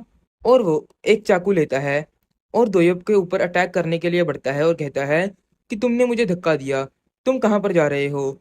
तो दोयब उसे पकड़कर जमीन में मारता है और उसके बाकी दोनों साथियों को कहता है कि अरे क्या हुआ, तुम अपने दोस्त के लिए मेरे साथ फाइट नहीं करोगे? दाजुन ये सब देखकर कहता है कि वो भी हानगिल की तरह ही स्ट्रांग है ना। और उसके दूसरे दोस्त वहां से भाग जाते हैं। दाजुन सोचता है कि क्या हानगिल के सारे फ्रेंड उसकी तरह ही स्ट्रांग है। सीन शिफ्ट होता है, हमें वही लड़का दिखाया जाता है जो कि गुस्से में कह रहा होता है कि मुझे फर्क नहीं पड़ता कि वो हानगिल का क्रू हो या ना, मैं उन सबको मार कर रहूंगा। और तभी वहां पर उन्हें पीछे से आवाज आती है कि तुम हानगिल के सारे क्रू को मारने वाले हो? क्या तुम सीरियस हो? और अगर सच में, तो क्या तुम्हें मेरी हेल्प चाहिए? और उसे देखकर वो योनताई कहता है कि क्या ये तो तुम हो। कुछ दिन बाद का हमें सीन दिखाया जाता है। रात का सीन होता है। योनताई उनके घर पर आता है और उनके घर के अंदर किसी तरीके की गैस छोड़ देता है। लेकिन तभी दाजुन की आंख खुलती है और वो जैसे ही बाहर आता है उसे फील होता है कि यहाँ पर तो बहुत ज्यादा गैस की स्मेल आ रही है ना। और वो देखता है कि बाकी सभी सो रहे होते हैं और वो कहता है कि मुझे जल्दी से विंडोज खोलनी चाहिए। और वो जैसे ही दरवाजा खोलता है वहां पर योनताई खड़ा होता है जिसको कि ये धक्का लग जाता है। और दाजुन कहता है कि तुम यहाँ पर क्या कर रहे हो? और वो देखता है कि वहां पर एक गैस भी होती है। और योनताई वहां से भागने लगता है और सोचता है कि आखिरकार उसे नींद क्यों नहीं आई, बाकी सब तो स्लीपिंग गैस से सो गए थे ना, तो वो क्यों नहीं सोया? और दाजुन को दोयुब की बात याद आती है जिसने कि कहा होता है कि तुम्हें कुछ भी नहीं आता। और दाजुन कहता है कि हाँ, मुझे कुछ भी नहीं आता, लेकिन एक चीज है जो मुझे लगता है कि मुझे इस टाइम करनी चाहिए। और वो योनताई का पीछा करता है। तो दाजुन योनताई के पास पहुंच जाता है और कहता है कि क्या तुम्हें पता है कि मैं क्यों नहीं सोया? क्योंकि मैं उन लोगों से एक अलग कमरे में सोता हूँ। और वो कहता है कि तुम भाग कहाँ रहे हो? क्या तुम्हें लगता है कि तुम मेरे हाथों से बच जाओगे? और वो अपने मन में कहता है कि मैं यहाँ पर रहकर इसके जैसे गुंडों को पीटना चाहता हूँ। हमें गैस इंसिडेंट से कुछ दिन बाद वाला सीन दिखाया जाता है। उस गैस इंसिडेंट में क्या हुआ वो आपको थोड़ी देर में पता चल जाएगा। दोयुब दाजुन को कहता है कि ओए, मैंने तुम्हें कहा है ना कि यहाँ से निकल जाओ, लेकिन तुम फिर भी मुझे फॉलो क्यों करते रहते हो? तो क्या तुम ये चाहते हो कि मैं तुम्हें सिखाऊं कि फाइटिंग कैसे करी जाती है? तो दाजुन कहता है कि तुमने उस योनताई का सिर्फ एक ही पंच से उसे पीट दिया था ना, और मैं भी तुम्हारी तरह सेम करना चाहता हूँ। दायूब अपने मन में सोचता है कि आखिरकार ये कह क्या रहा है। बस मैं तो ये चाहता हूँ कि हानगिल जल्दी से आए और इसे वापस ले जाए, क्योंकि ये तो साफ है ना कि उसके अंदर कोई भी टैलेंट नहीं है। लेकिन तभी वो देखता है कि उसके पास एक जंपिंग रोप पड़ी होती है, और वो उसे दाजुन को देता है। और दाजुन कहता है कि अरे, ये तो एक जंप रोप है ना। तो दायूब कहता है कि हाँ, जो तुम्हारे जैसे वीक हैं उन्हें काफ़ी ज़्यादा हार्ड ट्रेनिंग करनी पड़ेगी, इसीलिए तुम्हें ये काफ़ी ज़्यादा करनी पड़ेगी। तो दाजुन कहता है कि आखिरकार मुझे ये कितनी बार करना है? तो दोयुब कहता है कि तुम जब तक मर ना जाओ तुम्हें बहुत ज़्यादा बार करना है, जितनी बार तुम कर सको। तो दाजुन कहता है लेकिन तुम कितनी बार लेते हो? तो दायूब कहता है कि जब मैं स्टार्ट करता हूँ मैं 1 लाख से पहले तो रुकता ही नहीं। और ऑफ कोर्स वो ये मजाक कर रहा होता है, लेकिन दाजुन सोचता है कि क्या 1 लाख? तो दायूब सोचता है कि हाँ। और ये तो तब था जब मैं स्टार्टिंग में मैंने शुरू किया था। हमें अगले दिन का सीन दिखाया जाता है। दोयुब सोकर उठता है और वो कहता है कि अरे, मैंने दाजुन को कल रात से नहीं देखा, आखिरवार को कहाँ पर है? उसने तो अभी घर का काम भी नहीं किया ना। लेकिन तभी वो सोचता है कि नहीं, क्या वो सच में 1 लाख बार जंप रोप तो नहीं करने लग गया ना?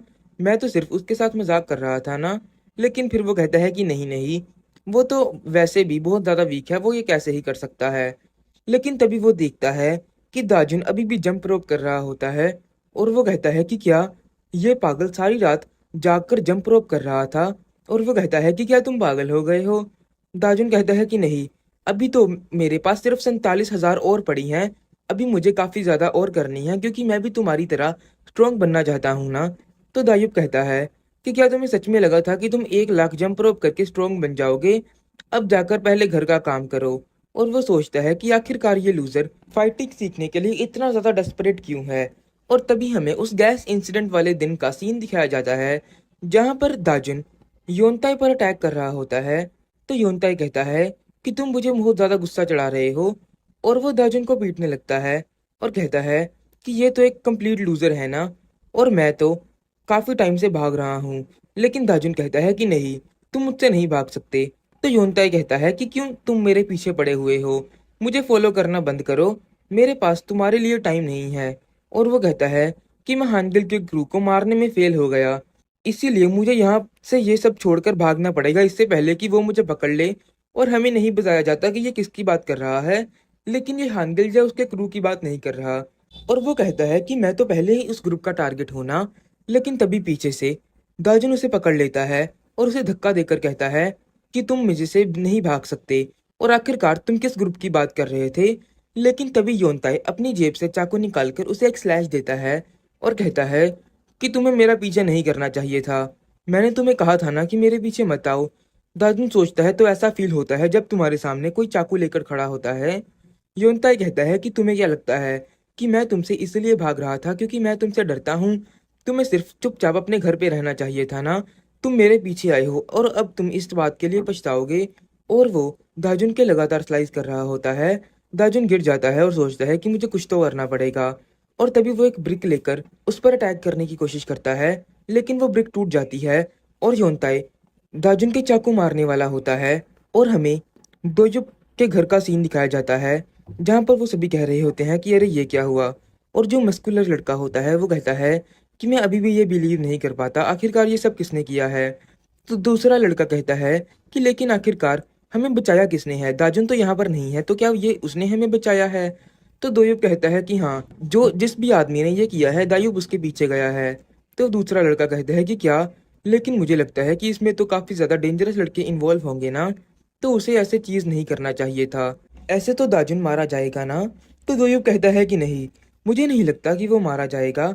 और हमें वही सीन दिखाया जाता है जहाँ पर दाजुन इन सबको उठाने की कोशिश कर रहा होता है और कहता है कि तुम लोगों ने मेरी काफ़ी ज़्यादा हेल्प की है, और मुझे तो लगा था कि मैं तुम लोगों को उठाने में ही मर जाऊंगा, लेकिन अब मैंने तुम्हें बचाया है तो तुम्हें मुझे फाइटिंग करना सिखाना पड़ेगा ना, और हमें घर के सारे काम भी इक्वली शेयर करने पड़ेंगे।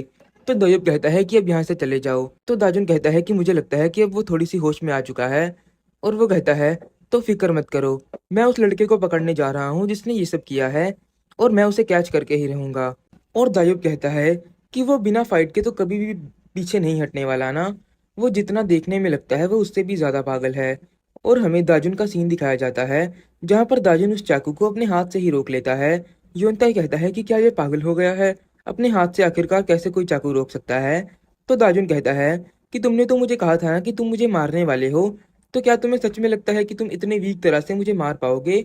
और अब मेरी बारी है। और वो योनताई को धक्का देने लगता है।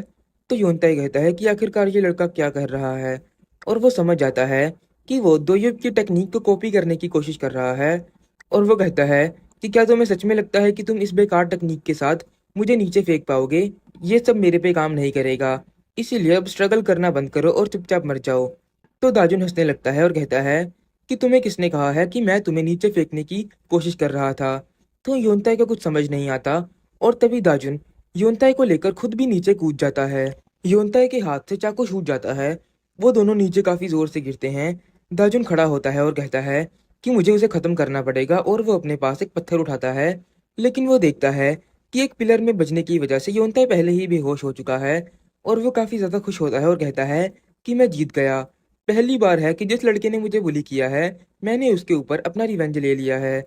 अब मुझे लगता है कि अब मैं अपने ड्रीम हमेशा के लिए कंप्लीट कर पाऊंगा। लेकिन तभी उसका ध्यान जाता है कि उसके हाथ पर काफी ज्यादा खून लगा हुआ होता है।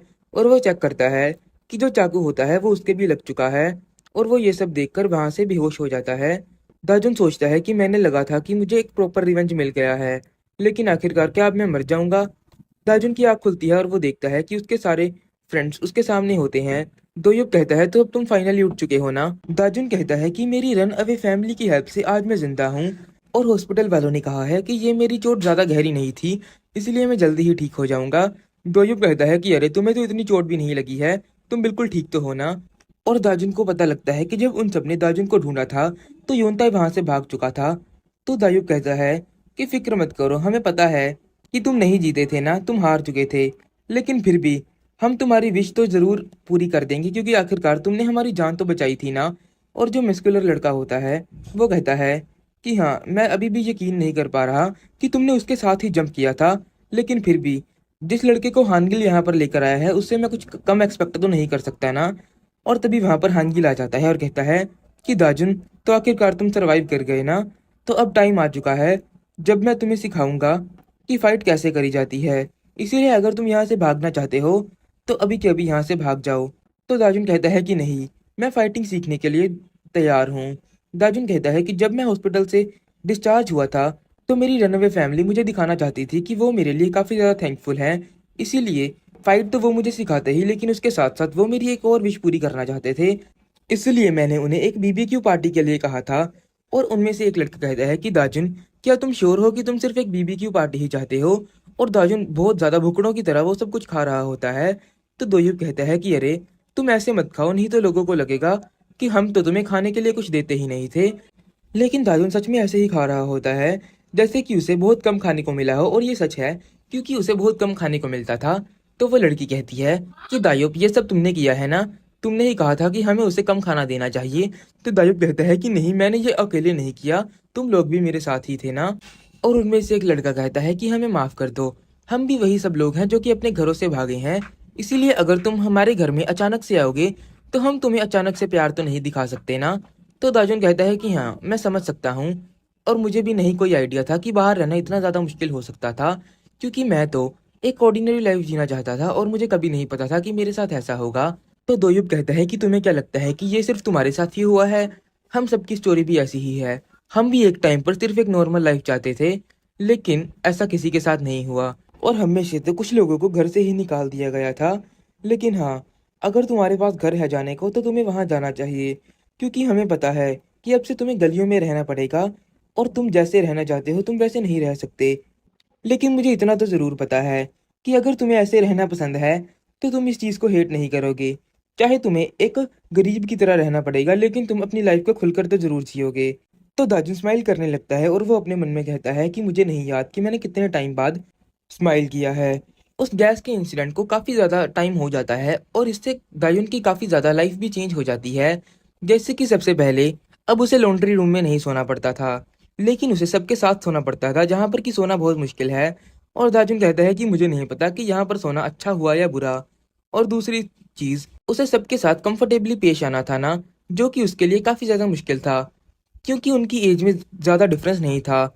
और हमें सबके फाइनली नाम दिखाए जाते हैं। जो मस्कुलर लड़का होता है उसका नाम ताइक किम होता है, और जो दूसरा लड़का होता है उसका नाम सियोंगबिन हा होता है, और इन दोनों की एज 18 होती है। और दूसरी तरफ दायुब की, दाजुन की, और जो लड़की होती है गायोंग होंग, उसकी उम्र 17 साल होती है, और हानगिल की उम्र 19 साल होती है। और घर के काम भी अब वो सब अब एक दूसरे में डिवाइड करके ही किया करते थे, और उन सब ने जॉब भी ले ली थी। जैसे कि दायोप एक मैकेनिक की जॉब करता था, दायोप कैशियर का, तायक एक कॉफी शॉप में, और सियोंगबिन एक टैटू आर्टिस्ट। लेकिन अभी तक दाजिन और हानगिल के पास कोई भी जॉब नहीं थी। तो हानगिल कहता है कि हाँ, मुझे तुम्हें फाइट करना भी सिखाना है ना।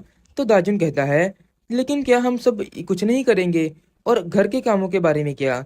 तो हानगिल कहता है कि फिक्र मत करो, मैं यहाँ का लीडर हूँ। तो दाजुन कहता है कि क्या हमें सच में कोई काम नहीं करना पड़ेगा।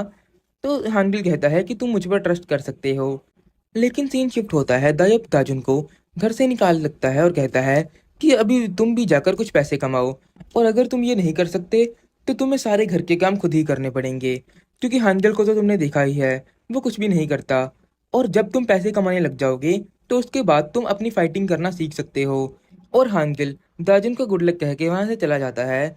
और इसी तरीके से दाजुन को एक पिज्ज़ा शॉप में काम मिल जाता है, और अभी उसे यहाँ पर काम किए 2 दिन ही हुए होते हैं, और वो वहां से क्विट करना चाहता था, क्योंकि सभी कस्टमर्स उस पर चिल्ला रहे होते हैं। और दार्जुन कहता है कि आखिरकार ये कैसे लोग हैं, क्या ये थोड़ी देर वेट भी नहीं कर सकते। और जो मैनेजर होता है वो भी दार्जुन को कहता है कि तुम तो काम कर ही नहीं सकते, क्या तुम बच्चे हो, तुम्हें तो थोड़ा बहुत काम भी नहीं आता।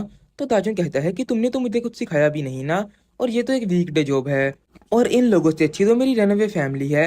और वो कहता है कि अब मुझे किसी और जगह पर काम ढूंढना चाहिए। और वो वहां से बाहर जाने लगता है, लेकिन तभी वहां पर एक लड़की आती है, और वो दुकान के मालिक को डैडी कहकर बुलाती है। और वो दाजुन को देखकर कहती है कि ये कौन है। तो उसका फादर कहता है कि नायुन, अभी हम बिजी हैं, और इसीलिए तुम क्यों ना इस नए लड़के की हेल्प कर दो। और उस लड़की का नाम नायुन होता है। दाजुन कहता है कि ये कितनी ज्यादा सुंदर है ना, लेकिन फिर भी चाहे वो सुंदर हो, इससे मेरा काम इजी तो नहीं होने वाला ना, क्योंकि वैसे भी लड़कियां मुझे पसंद नहीं करती, क्योंकि उसे याद है कि ग्योनबिन उसे कैसे ट्रीट करती है। लेकिन तभी नायुन कहती है, अच्छा तुम कितने ज़्यादा क्यूट हो ना। तो ये सब देखकर दाजुन काफ़ी ज़्यादा अट्रैक्ट हो जाता है, और कहता है कि मुझे नहीं पता था कि एक लड़की को मिलने से मेरी लाइफ कितनी ज़्यादा चेंज हो जाएगी। सीन शिफ्ट होता है, हमें हानगल दिखाया जाता है, जो कि कुछ लड़कों को पीट रहा होता है, और वो लड़का कहता है कि प्लीज़ मुझे मत मारना, मुझे कुछ नहीं पता।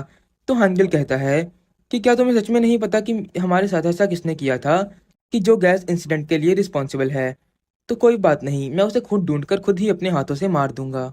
सीन शिफ्ट होता है, हमें दाजुन दिखाया जाता है, जो कि नायुन के काम को देखकर काफ़ी ज़्यादा इम्प्रेस होता है। वो कहता है कि वो काफ़ी ज़्यादा सुंदर भी है, और वो काफ़ी ज़्यादा कूल भी है। लेकिन तभी दाजुन के हाथ से एक प्लेट टूट जाती है, और वो कहता है कि अरे, अब मुझे पैसे नहीं मिलेंगे। तो नायुन कहती है कि फिक्र मत करो, इस चीज़ को मैं सीक्रेट रखूंगी। दाजुन कहता है कि वो तो एक एंजल की तरह है, और दाजुन ताइक को थैंक यू करने लगता है, क्योंकि ये जॉब दाजुन को ताइक की वजह से ही मिली थी। और वो कहता है, तो क्या मैं अपनी सारी ज़िंदगी यहीं पर जॉब करूंगा, और अगर ये कस्टमर्स मेरे साथ रूड नहीं बात करते तो ये तो पूरी दुनिया में बेस्ट जॉब होती ना। लेकिन तभी एक आदमी कहता है कि क्या तुम मुझे यहाँ पर स्मोक करने से रोक रही हो। तो नायन कहती है कि हमें माफ़ कर दीजिए, लेकिन यहाँ पर और भी काफ़ी ज़्यादा कस्टमर्स हैं ना। लेकिन तभी वो आदमी नायन के ऊपर शेक पे फेंक देता है, और तभी गाजुन उस आदमी के ऊपर अटैक करने लगता है। लेकिन मैनेजर उसे पकड़ लेता है और कहता है कि चुपचाप यहाँ पर खड़े रहो। तो दाजुन कहता है, लेकिन बॉस नायुन। तो बॉस कहता है कि क्या नायुन, नायुन बिल्कुल ठीक है। और नायुन कहती है कि हमें माफ़ कर दीजिए अगर हमारी सर्विस में कोई कमी रह गई हो।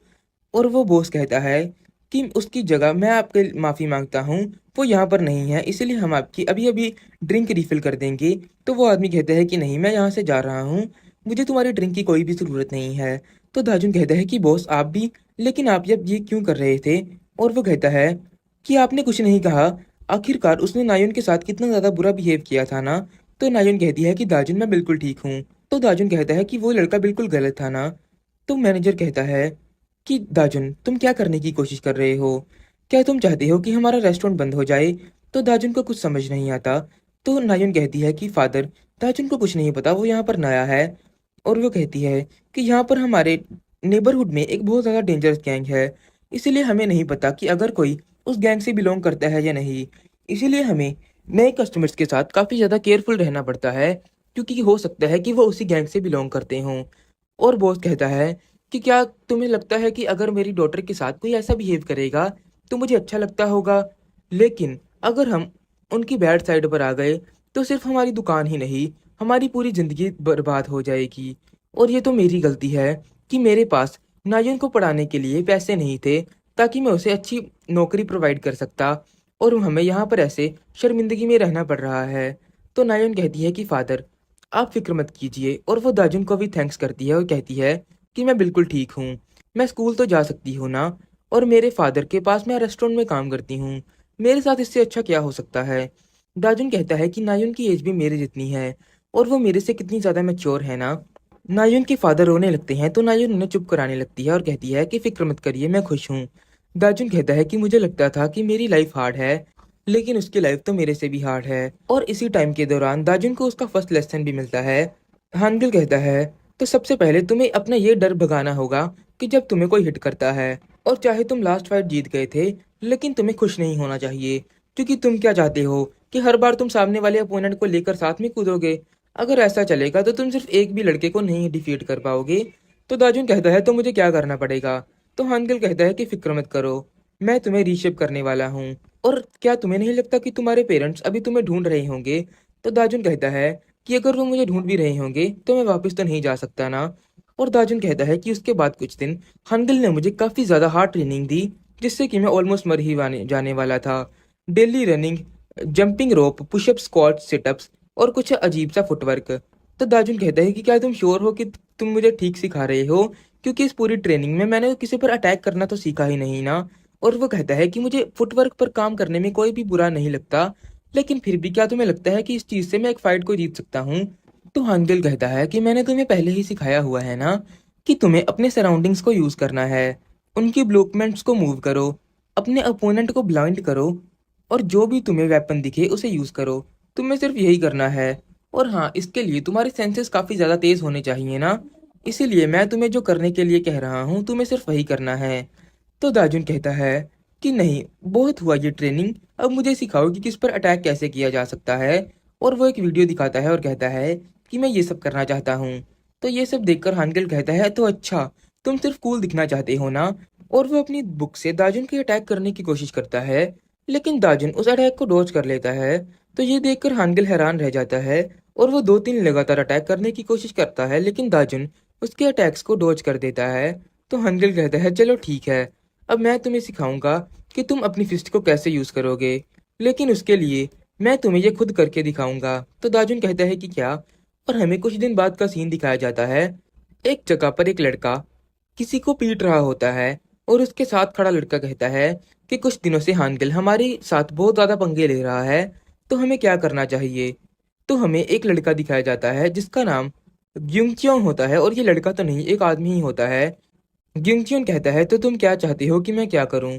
तो वह लड़का कहता है कि मुझे लगता है कि हमें बॉस को बता देना चाहिए। तो ग्युंगच्योंग कहता है, अच्छा, तो क्या होगा कि अगर बॉस ने पकड़ लिया कि मैं उसके पीछे लोगों को मारता फिर रहा हूँ, तो तुम चाहते हो कि बॉस मुझे निकाल दे? तो वो लड़का कहता है कि नहीं, ऐसी बात नहीं है। और गिंगचोन एक लड़के को कहता है कि ये सब तुम्हारी गलती है, और ये लड़का और कोई नहीं, योनताई होता है। गिंगचोन कहता है कि तुमने ये सब खराब कर दिया ना। तो योनताई कहता है कि मैंने तो तुम्हें कहा था कि मैं ये नहीं कर सकता। तो गिंगचोन कहता है कि क्या तुम्हें सच में लगता है कि तुम मेरे से पंगा लेकर वहां से भाग जाओगे और तुम मेरे पैसे मुझे वापस नहीं लौटाओगे? तो योनताई कहता है कि ठीक है, बहुत हुआ, मैं तुम्हें तुम्हारे पैसे वापस भी लौटा दूंगा, इसलिए मुझे माफ कर दो। तो गिंगचोन कहता है कि अरे अरे, अपनी एनर्जी को वेस्ट मत करो, जब किसी को जॉब देने की बारी आती है ना, तो मैं बिल्कुल भी दया नहीं दिखाता। और जो पास में 3 लड़के खड़े होते हैं, ये और कोई नहीं, योनताई के फ्रेंड होते हैं। और ग्युंगचन कहता है कि अगर तुम चाहते हो कि तुम्हारा जो फ्रेंड है वो अच्छे से यहाँ से जा पाए, तो 30 मिनट, तुम्हारे पास 30 मिनट हैं, अभी के अभी हानगिल के क्रू को मेरे सामने पेश करो। तो वो लड़का कहता है कि ये तो इम्पॉसिबल है। तो ग्युंगचन कहता है कि अरे, तुम यहाँ पर क्या कर रहे हो? तुम्हारे 30 मिनट तो शुरू हो चुके हैं ना। और डर के मारे वो लड़के वहां से भाग जाते हैं, और वो उसके घर पे जाते हैं, लेकिन कहते हैं कि नहीं, ये तो घर खाली लग रहा है ना। तो क्या तुम्हें कोई आइडिया है कि आखिरकार हालगिल और उसकी गैंग कहाँ पर होगी? और वो कहता है कि हाँ, मुझे एक जगह पे बारे में पता है जहाँ पर वो आ सकते हैं, और वो और कोई नहीं, पिज़्ज़ा प्लेस होती है। दाजुन वहां पर जा रहा होता है और कहता है कि काफ़ी टाइम हो गया है ना कि मुझे यहाँ पर काम करते हुए, तो क्या मुझे वीकली पैसे मिल जाएंगे। लेकिन तभी वो देखता है कि एक लड़का मोटा बॉस को पीट रहा होता है और उसने दुकान का बहुत बुरा हाल कर रहा होता है। और वो कहता है कि मैंने सुना है ना कि तुम टाइक किम के साथ काफ़ी ज़्यादा क्लोज हो, तो मुझे बताओ कि वो कहाँ पर है। तो बॉस कहता है कि मुझे कुछ नहीं पता। तो दाजुन कहता है कि ये आदमी कौन है। और वो मोटा कहता है कि क्या तुम श्योर हो कि यही वो जगह है। और तभी वो देखता है कि बाहर दाजुन होता है। और वो लड़का कहता है कि तुम यहाँ पर क्या देख रहे हो, यहाँ से निकल जाओ। तो दाजुन कहता है कि इस मोटे की हिम्मत कैसे हुई। और वो नायन की ओर देखकर कहता है कि मैं तुम्हारी हेल्प करूंगा। लेकिन नायन कहती है कि यहाँ से भाग जाओ, हम ठीक हैं। तो दाजुन कहता है कि नायन मेरे से काफ़ी ज़्यादा डिफरेंट है ना, उस वो इस टाइम कुछ भी नहीं कर सकती, लेकिन वो फिर भी मेरे बारे में सोच रही है। और मैं तो उसके लिए एक रिस्पॉन्सिबिलिटी भी नहीं ले सकता ना।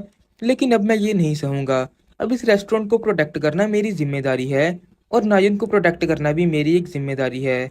तो क्या मुझे अपने आप को यहाँ पे इन्वॉल्व करना चाहिए। लेकिन हाँ, हर किसी का अपने रहने का तरीका होता है ना। तो मुझे भी नायन के सामने मैच्योर एक्ट करना पड़ेगा, और मुझे इस फाइट में नहीं जाना चाहिए। लेकिन ये सब सोचने का अब ये टाइम नहीं है ना। और वो एक बोतल उठाकर उस मोटे के ऊपर फेंकता है। वो मोटा कहता है कि आखिरकार तुम हो कौन।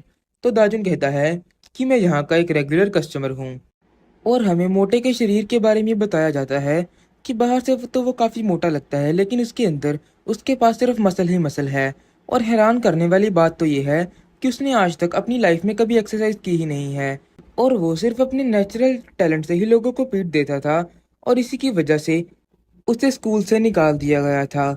और किसी की कभी हिम्मत ही नहीं हुआ करती थी कि कोई उस पर हाथ उठा दे। लेकिन स्कूल के अंदर ही सिर्फ जब वो पहली बार ग्योंगच्योन से मिला था, तो उसने उससे काफी ज्यादा मार खाई थी ना। और वही उसका पहला एक असली अपोनेंट था। इसीलिए वो काफी ज्यादा हैरान था कि उसकी 17 साल की लाइफ में ये पहली बार हुआ है कि दाजुन जैसा छोटा सा वीक लड़का उसको चैलेंज कर रहा है। और दाजुन उसके लिए और कुछ नहीं, एक छोटे से कुत्ते की तरह था। और वो मोटा कहता है कि ऐसा मत करो, अगर तुम मेरे साथ फाइट करोगे तो तुम मारे जाओगे। तो दाजुन कहता है कि ओए मोटे सुअर, तुम रेस्टोरेंट को खराब कर रहे हो ना। तो ये सुनकर मोटे को काफी ज्यादा गुस्सा आता है, और वो कहता है कि मुझे लगता है कि तुम समझ नहीं रहे। चलो कोई बात नहीं, अभी मैं तुम्हारे खून से सारा फ्लोर लाल कर दूंगा। और वो दाजुन की ओर अटैक करने के लिए बढ़ता है। दाजुन कहता है कि वो मेरी ओर आ रहा है, तो मुझे जो सिखाया गया है मुझे वही करना है ना। और स्ट्रीट फाइट का फर्स्ट रूल होता है कि अपनी सराउंडिंग्स को यूज करना। और वो एक चेयर की हेल्प से उसकी मूवमेंट्स को खराब कर देता है, और कहता है कि हंगल ने मुझे बताया था, मुझे वही करना है। और हमें दोबारा पास्ट का सीन दिखाया जाता है। और इस फाइट में हमें पास्ट का सीन साथ साथ में दिखाया जाएगा कि हंगल ने उसे क्या क्या सिखाया है। तो मैं बार बार ये आपको नहीं बताऊंगा कि ये पास्ट का सीन है। हंगल कहता है कि क्या तुम्हें फील होता है कि तुम्हें भागना चाहिए। और वो दाजुन को बेसिक अटैक सिखा रहा होता है, और कहता है कि सबसे पहले अपनी लेफ्ट फिस्ट यूज करो, उसके बाद जैब, और उसके बाद एक किक, और फिर डायरेक्ट उसके सामने। तो दाजुन कहता है कि क्या ये बॉक्सिंग है। हानगिल कहता है कि मैं तुम्हें यहाँ तो सिखा रहा हूँ, लेकिन जब तुम एक असली फाइट करोगे तो हो सकता है कि तुम्हारे लिए ये थोड़ा सा मुश्किल हो। लेकिन वो देखता है कि दाजुन नीचे जमीन पर लेटा होता है। तो हानगिल कहता है कि अरे, क्या मैंने गलती से तुम्हें मार दिया था। और ये ट्रेनिंग के दौरान दाजुन को कुछ बार चोट लग भी गई थी, लेकिन वो उसी तरह से उस मोटे पर अटैक करने की कोशिश करता है। वो मोटा भी थोड़ा सा हैरान रह जाता है। लेकिन तभी दाजुन जोर से उसके फेस पर एक अटैक करता है, जिससे वो मोटा थोड़ा सा अपना बैलेंस खो देता है। और ये सब देखकर नायन और बॉस भी हैरान रह जाते हैं। नायन सोचती है कि दाजुन तो मेरा एक ऐसा फ्रेंड था जिसकी मैं हमेशा हेल्प करनी चाहती थी, लेकिन आज तो बहुत ज्यादा अलग लग रहा है ना। और हमें दायुब दिखाया जाता है, जो कि हंगल के साथ फोन पर बात कर रहा होता है। और वो कहता है कि क्या तुमने इसे ये सब करना सिखाया, अगर तुम्हारे पास इतना ही फ्री टाइम है तो क्यों ना तुम एक जॉब ढूंढ लो। तो हंगल कहता है लेकिन मैं काम नहीं करना चाहता। तो दायुब पूछता है लेकिन आखिरकार वो लड़का फाइटिंग सीखना ही क्यों चाहता है। तो हानगिल कहता है क्योंकि वो अपने पुलिस पर रिवेंज लेना चाहता है। तो दायुब कहता है और मैंने जो उसे मूव सिखाए थे वो सीखकर वो काफी ज्यादा कॉन्फिडेंट लग रहा था ना। और ऐसा लग रहा था कि वो किसी के साथ भी फाइट करने के लिए तैयार हो जाएगा। तो दायुब कहता है कि अगर उसने वो मूव सीख लिए हैं तो इसका मतलब ये नहीं है कि वो किसी भी फाइट को जूझ जाएगा, क्योंकि एक नूब फाइट के अंदर फिजिकल स्ट्रेंथ काफी ज्यादा जरूरी होती है ना। मोटा कहता है कि अरे, थोड़ी देर के लिए तो तुमने मुझे डरा ही दिया था, क्या तुम वर्कआउट करते हो। दाजुन सोचता है कि ये क्या, मैंने उसे इतने पंचेस किए, वो भी इतनी जोर से, लेकिन वो फिर भी ठीक है। मेरे पंचेस से उसे कुछ हुआ ही नहीं। और वो मोटा दाजुन पर अटैक करने की कोशिश करता है। दाजुन उसका पंच डॉज कर देता है तो दो मोटा कहता है, अच्छा तो तुम्हें डॉज भी करना आता है, तो मैं समझ गया कि तुम्हें फाइटिंग आती है ना। दाजुन कहता है कि उसके मूव करने के तरीके से मैं समझ चुका हूँ कि उसे नहीं पता कि आखिरकार फाइटिंग कैसे करी जाती है।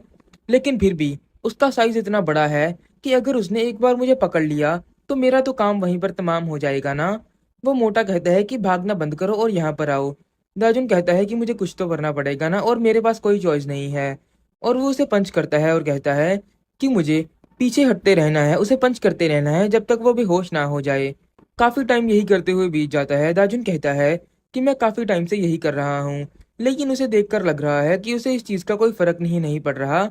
और इस टाइम मैं एक कॉर्नर में आ चुका हूँ और अब मुझे लगता है कि मेरा काम हो चुका है। मोटा कहता है कि अभी मेरे पास आओ, और वो दाजुन को पकड़ लेता है और उसके फेस पर एक पंच करता है।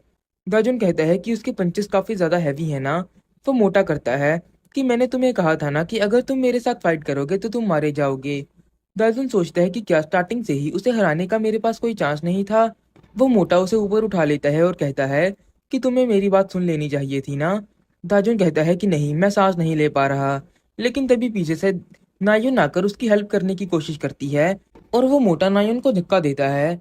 दाजुन सोचता है कि क्या मैं कभी लूजर से ऊपर भी उठ पाऊंगा। हमें दायुब दिखाया जाता है। हानगिल दायुब को पूछता है कि क्या तुमने दूसरों को नहीं बताया कि वो फाइटिंग में यूजफुल हो सकता है। तो दायुब कहता है कि सच बताऊं तो मुझे लगा था कि वो स्ट्रोंग होगा, लेकिन वो स्ट्रोंग नहीं, वो सिर्फ पागल है। किसने सोचा था कि वो फाइटिंग करते हुए उसे चाकू लग जाएगा, और उसका दिमाग सिर्फ क्रेजी आइडिया से भरा हुआ है। और ऐसे भी लोग होते हैं जिन्हें तुम नहीं सिखा सकते, क्योंकि हर कोई तुम्हारी तरह एक जीनियस नहीं है ना। तो हानगिल कहता है कि हाँ वो बात तो ठीक है, लेकिन तुम देख लेना वो कुछ ना कुछ तो जरूर करेगा, क्योंकि मुझे उस पर थोड़ा बहुत तो यकीन है। हमें दाजुन दिखाया जाता है और वो कहता है कि एक स्ट्रीट फाइट में दूसरा रूल होता है अपने ओपोनेंट को ब्लाइंड करना। और वो उस मोटे की आंख में थूकता है। और वो मोटा कहता है कि अरे तुम्हारी हिम्मत कैसे हुई, तुमने मेरी आंख में कैसे थूका, मैं तुम्हें अभी के अभी मार दूंगा। लेकिन दाजुन उस पर पंचेस करना शुरू कर देता है। वो मोटा कहता है कि क्या तुम्हें सच में लगता है कि तुम इतने वीक पंचेस से मुझे कुछ कर पाओगे, लेकिन नहीं। तो दाजुन कहता है कि स्ट्रीट फाइट का तीसरा रूल होता है कि तुम्हें अपने आसपास जो भी वेपन स्ट्रॉन्ग दिखे उसे यूज करो। और वो अपने हाथ में एक बोतल लेकर उस मोटे के मुंह पर मारता है।